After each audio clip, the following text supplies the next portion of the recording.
আমরা বিভিন্নভাবে বিভিন্ন কর্মসূচিতে দাবিগুলো চালিয়ে যাব পরবর্তীতে।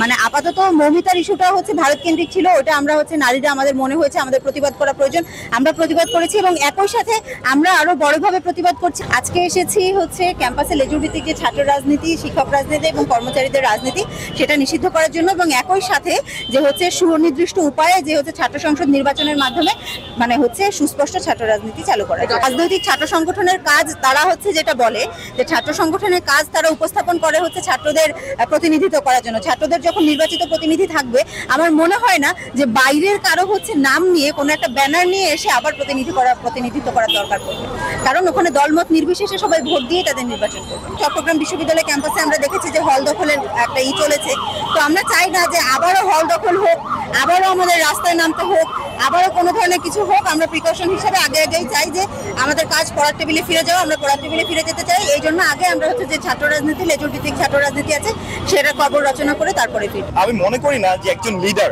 যেহেতু ইউনিয়ন পরিষদের যে চেয়ারম্যান বা মেম্বার যারা থাকবে তারা তো একটা ইউনিয়ন বা একটা কমিউনিটির লিডার।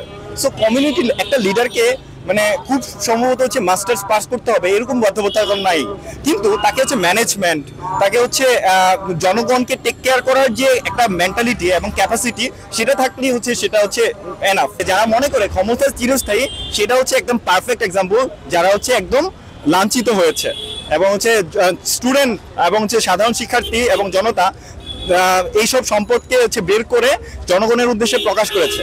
এটা যারা ভবিষ্যতে ক্ষমতায় আসবে তাদের জন্য এই মেসেজটা আসলে বহন করে।